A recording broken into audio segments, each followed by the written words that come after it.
मेरी कल एक बहस हो रही थी ट्विटर स्पेस पर किसी के साथ, वो हिंदू राष्ट्र की बात कर रहे थे। तो मैंने उनको पूछा कि मुझे एक बात बताइए, पुरानी अतीत में मैं जाना नहीं चाहता, लेकिन अगर 1 जनवरी से भारत हिंदू राष्ट्र बनता है तो इसमें आज के देश में और हिंदू राष्ट्र में क्या बदल जाएगा? कोई 5 चीजें मुझे कोई बता सकता है कि अगर भारत हिंदू राष्ट्र बन जाएगा तो इसमें क्या बदल जाएगा? वो बार बार जो हिंदू राष्ट्र की मांग करते हैं वो क्यों करते हैं? हिंदू राष्ट्र की मांग में उनकी 3-4 मुद्दे ही हैं, उससे ज्यादा नहीं है। उनका एक पहला मांग है हिंदू राष्ट्र बनाने का कि दलितों, आदिवासियों, पिछड़ों को मिलने वाला आरक्षण बंद हो। और क्या बदल जाएगा? ये हवा बदल जाएगी, आसमान बदल जाएगा, कोई इंफ्रास्ट्रक्चर बदल जाएगा हिंदू राष्ट्र बनने से? हिंदू राष्ट्र बनाने का एक ही मकसद है, दलितों का, पिछड़ों का आरक्षण खत्म करना है। देश का तिरंगा खत्म करके उसको भगवा झंडा बनाना है।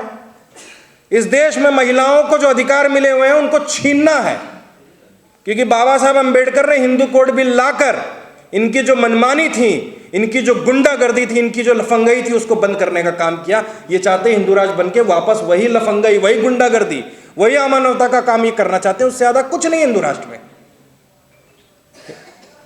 नाम बदलने से हवा, पानी, देश का दीवार या कुछ नहीं बदल जाएगा, लेकिन इनकी दिक्कत है कि, और ये शर्म की बात है कि इसी देश के अंदर बाबा साहब अंबेडकर का ग्वालियर में पुतला फूकने का काम किया गया। क्या रामनाथ कोविंद ने उस पर कुछ कहा? क्या मोदी सरकार में बैठे बाबा साहब अंबेडकर की फोटो लगाकर मंत्री बनने वाले, विधायक बनने वालों ने कभी इस पर बात पर कुछ कहा?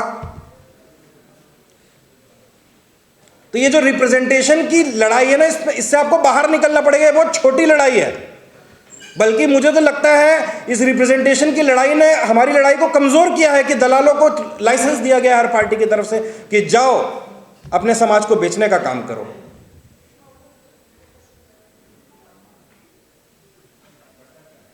प्रमोशन में आरक्षण का बिल फाड़ने वाला दलित था, कोई सवर्ण नहीं था। वो इस्तेमाल करते हैं आपका। वो किसी त्रिवेदी शुक्ला जी से आरक्षण का बिल नहीं फड़वाया। उन्होंने आरक्षण जब फाड़ना हुआ तो एक दलित का इस्तेमाल किया गया, एक शेड्यूल कास्ट से जीते हुए आदमी, शेड्यूल कास्ट से सीट से जीता हुआ आदमी जो संसद के अंदर प्रमोशन इन रिजर्वेशन का बिल फाड़ता है। वो कितने चतुर हैं आप देखिए। हाँ, हमारे जो अभी सीजीआई थे इससे पहले, उनके ऊपर जूता फेंकने का एक प्रयास किया गया। आप सोच सकते हैं, आप ये काम बागेश्वर या अनिरुद्धाचार्य जैसे लोगों पर करके देखिए, आपके ऊपर एनएसए नहीं लग गया तो कहना। 2 कौड़ी के बाबा, जिनको मैं बताता हूं, ये शास्त्रार्थ में ब्राह्मणों से छोड़ो, यहां बैठे मुझे लगता है ऐसे 50 लोग होंगे जो इन बाबाओं को शास्त्रार्थ में हरा सकते हैं।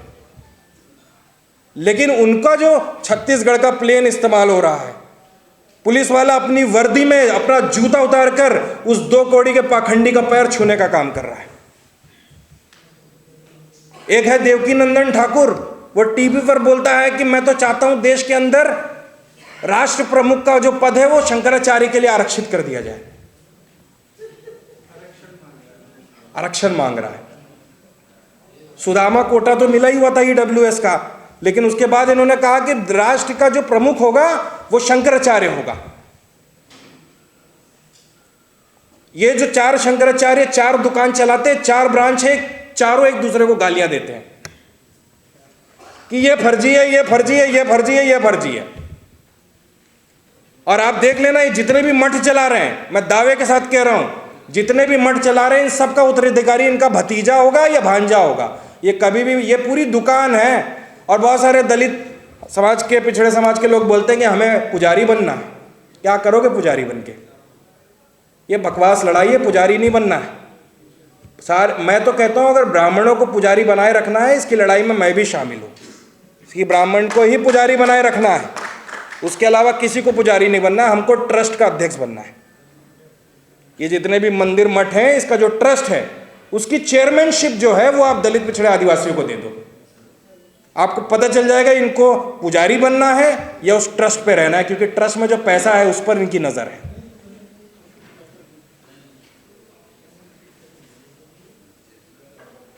मैं बोलना बहुत कुछ चाहता हूं, लेकिन मुझे लगता है कि समय की कमी है और मुझसे पहले बोलने वाले वक्ताओं ने बहुत कुछ बोल दिया है।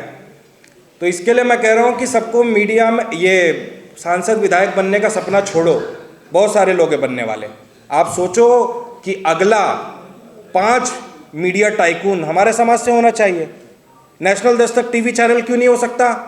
क्या समाज में 100 करोड़ वाले 10 लोग नहीं है क्या? 1000 करोड़ रुपए लगा दे, चैनल क्यों नहीं बन जाएगा? मैं आपको स्टार्टअप का बताता हूं, आप चौंक जाएंगे कि पिछले 1 साल के अंदर $3 बिलियन स्टार्टअप में इन्वेस्ट हुए और डूब गए, और उसमें एक भी दलित नहीं था। वो अपनी फर्जी कंपनियों पर भी 2400 करोड़ 3500 करोड़ इन्वेस्टमेंट ले लेते हैं। लेकिन आप अपने समाज के किसी बच्चे को आगे बढ़ाइए ना, वो एआई में कुछ करना चाहता होगा, वो आर्टिफिशियल इंटेलिजेंस में कुछ बनाना चाहता होगा, वो चाहता होगा ड्रोन टेक्नोलॉजी में कुछ कर दे। सभी को अपने बच्चों को आरबीआई में, रेलवे में शिफ्ट करना है। सबको कंफर्टेबल जिंदगी चाहिए। आपको कंफर्टेबल जिंदगी चाहिए तो क्या हमने ठेका ले रखा है लड़ने का? भाई रतनलाल जी ने ठेका ले रखा है क्या? शंभू जी पागल हैं क्या? यहाँ मोबाइल लेकर मेहनत कर रहे हैं, जाके किसी भी चैनल में काम करेंगे, 5 लाख रुपए तनख्वाह देगा। मुझे लगता है यहाँ सबसे कम उम्र मेरी है। मैंने अपने तो करियर ही खत्म कर लिया, मुझे कोई नौकरी नहीं देता। आपको पता है पूरे भारत में, मीडिया तो छोड़िए, एक नॉर्मल व्यक्ति भी मुझे नौकरी नहीं देता। हमारा क्या पागल है हम लोग? हमने पूरी अपनी यंग एज को खत्म कर दिया। सरकार के गोद में बैठ जाते, जय श्री राम बोल देते, दलित समाज को थोड़ा बहुत बेच देते तो हमारे पास भी एक ऑडी BMW हो जाती और जीके में बंगला हो जाता। क्या दिक्कत है? तो जेल जाने से डरना नहीं। जेल मैं भी गया हूं। यहाँ के ना 5 दांत नहीं है मेरे, यहाँ कोई दांत नहीं है। पुलिस ने इलेक्ट्रिक शॉक लगा के तोड़ दिया था। कोई फर्क पड़ता है? कुलदीप सेंगर हूं मैं जो डरूं, या ब्रिजभूषण हूं जो डरूं?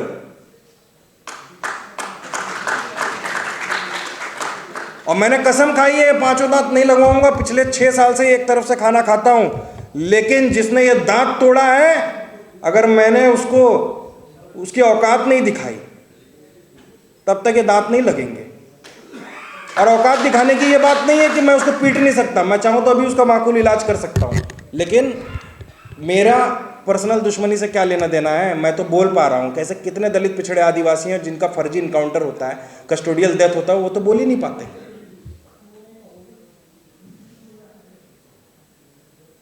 तो मुझे लगता है कि नेता बनने से ज़्यादा ज़रूरी है इस देश के अंदर अडानी, अंबानी और बड़े उद्योगपतियों को खड़ा करना।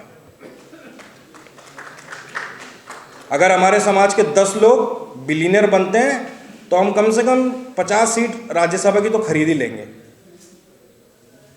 और अपने पॉलिसीज को लागू करने का काम करेंगे। क्या लड़ने की ज़रूरत क्या है? वो थोड़ी ना लड़ रहा है। अडानी अंबानी का समाज आके लड़ रहा है क्या रोड के ऊपर कि हमें न्याय मिलना चाहिए, हमें ये मिलना चाहिए, वो मिलना चाहिए?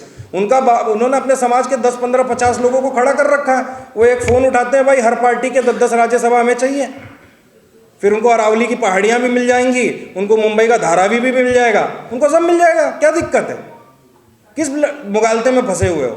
मैं इसलिए कहता हूँ आर्थिक रूप से मजबूत होना ही सबसे बड़ा काम है।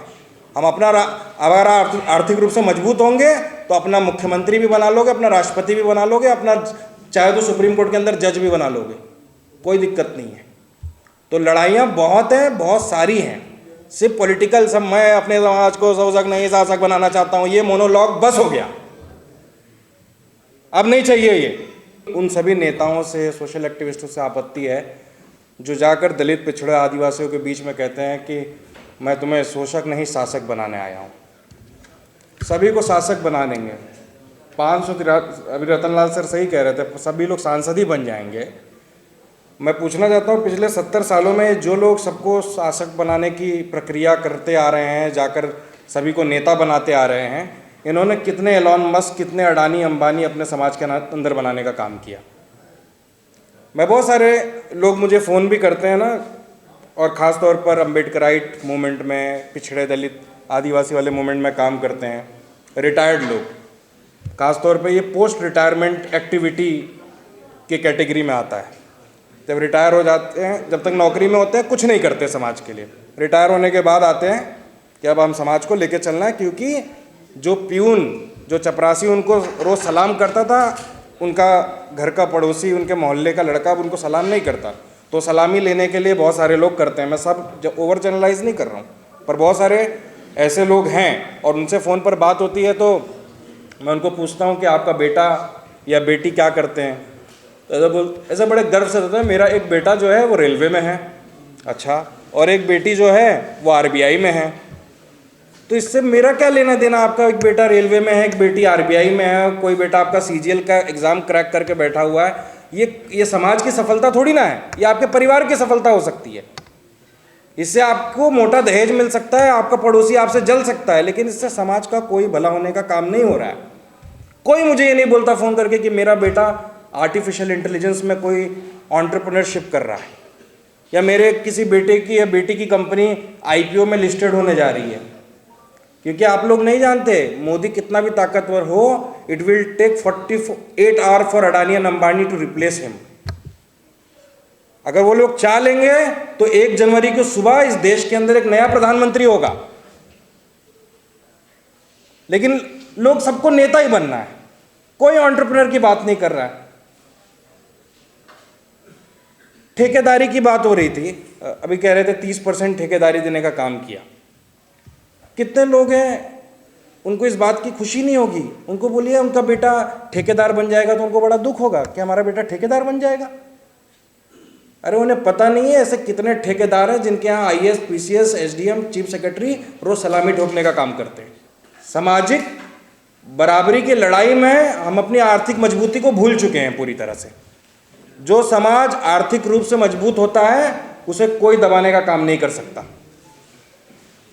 शंभू भाई हैं, मैं कहता हूँ नेशनल दस्तक बहुजन मीडिया या सबल्टन मीडिया का एक पायनियर है, जो सबसे पहले उन्होंने ये लकीर खींचने का काम किया कि आपको जाकर किसी आज तक के यहाँ, किसी जी न्यूज़ के यहाँ गिड़गिड़ाने की ज़रूरत नहीं है। आप अपना चैनल खुद खोलकर अपने समाज की बात बताने का काम कर सकते हैं। मैं पूछना चाहूँगा कितने उद्योगपति हमारे समाज के अंदर होंगे जो ऐसा 10-12 तोले का सोना पहनकर घूमते हैं कि आपको कभी 1 लाख रुपए या 10 लाख रुपए का चेक दिया होगा कि बहुत अच्छा काम कर रहे हैं आप समाज के लिए, आप ऐसा काम करते रहिए, कभी नहीं मिलेगा आपको।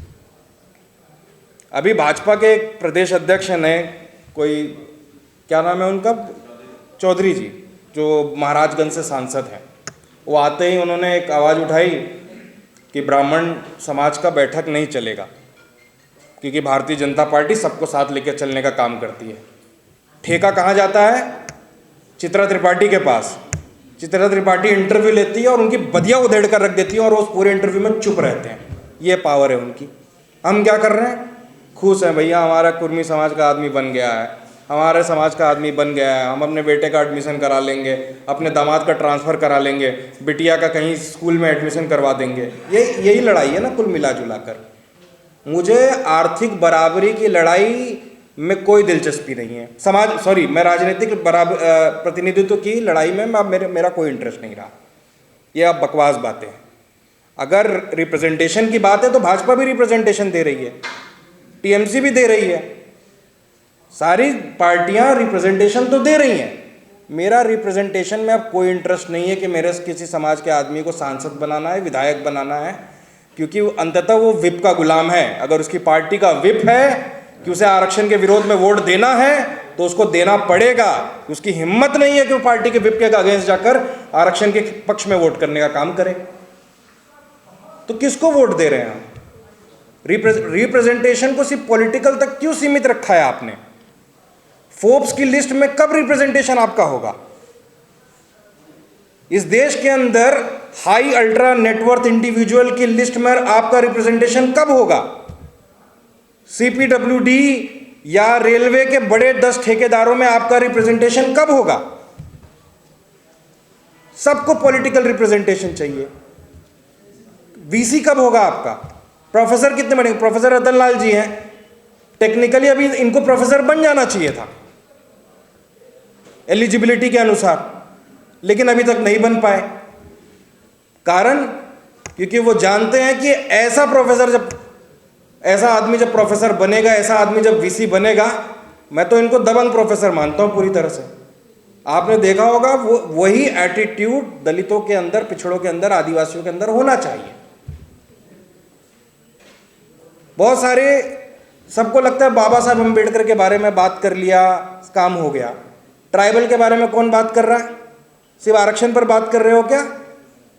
ट्राइबल्स की ज़मीन ये बड़े बड़े माइनिंग कंपनी वाले छीनते जा रहे हैं, आदिवासियों की ज़मीन, उसका कितने बार उस मुद्दे पर बात होती है? सिर्फ रिप्रेजेंटेशन पे सारे मुद्दे खत्म हो जा रहे हैं। इस देश के अंदर माइनिंग के नाम पर इस देश के असली मालिक, जल जंगल जमीन के मालिक आदिवासियों को बेघर किया जा रहा है, जंगलों से भगाया जा रहा है, उनको गंदा नाली का पानी पीने को मजबूर किया जा रहा है। उस पर कितनी बार बात होती है? वो तो देश के मालिक है ना, ये जमीन के मालिक है। हमारा तो पता नहीं हम कहाँ से आए हैं, हम आ रहे हैं या कहाँ से आए हैं, पर आदिवासियों को तो पक्का है ना कि वो यहीं के हैं। पर उनके मुद्दे पर कब बात होती है? प्राइवेटाइजेशन हो रहा है, प्राइवेटाइजेशन हो रहा है। वो तो होगा, वो तो होता रहेगा, आप उसको रोक नहीं पाएंगे। अपनी बिरादरियों के महासभा बना बनाकर, मैं आपको चलो अपनी बिरादरी का एक वाक्य सुनाता हूं। मैं जनरली किसी भी सब कास्ट के कार्यक्रम में नहीं जाता हूं, ये मेरा प्रण है। अगर कोई कार्यक्रम SC ST OBC माइनॉरिटी को लेकर नहीं है तो मैं नहीं जाता हूं। और आज तक मैं किसी कार्यक्रम में नहीं गया हूं, और गया भी होऊंगा तो ऑडियंस में बैठकर सिर्फ यही सुनने गया हूं कि यहां क्या बकवास होती है। पहले तो आपको उस कार्यक्रमों में जाना बंद करना पड़ेगा। अपने जो स्पेसिफिक कम्युनिटी का, चाहे वो जाटो समाज हो, चाहे वो पासवान समाज हो, चाहे वो सोनकर समाज हो, इनके जो कार्यक्रम होते हैं इसमें क्यों जाते हैं आप? जब अगर आप इसमें जाते हैं तो फिर बाबा साहेब अम्बेडकर के बहुजनों की परिकल्पना के खिलाफ आप काम करने का काम करते हैं। फिर आप अपने जात की लड़ाई लड़िए, फिर वो बहुजनवाद ये सब का बकवास करने की आपको कोई जरूरत नहीं है।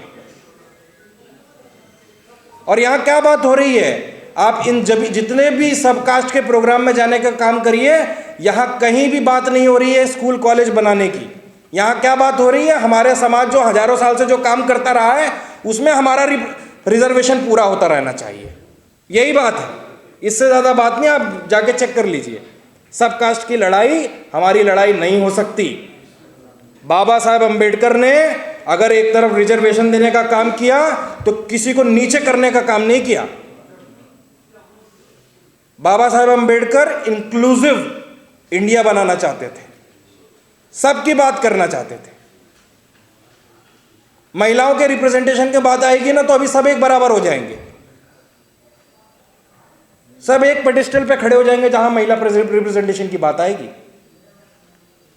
मैं बहुत सारे समाज के कार्यक्रमों में गया हूं, मैं महिलाओं की उसमें भागीदारी को एकदम न्यूनतम स्तर पर देखता हूं, जो कि गलत है। और बाबा साहब कहते रहे हैं कि जिस समाज की महिलाएं प्रगति नहीं करती, वो लीड नहीं करती, उस समाज को कभी भी कोई आगे बढ़ाने का काम नहीं कर सकता। और इतिहास गवाह है, आप उठाकर देख लीजिए, किसी भी महिला राष्ट्रीय अध्यक्षों ने या प्रधानमंत्रियों ने, मुख्यमंत्रियों ने नरसंहार करने का काम नहीं किया, एक भी नहीं मिलेगा आपको। इस मामले पर सब एक हैं।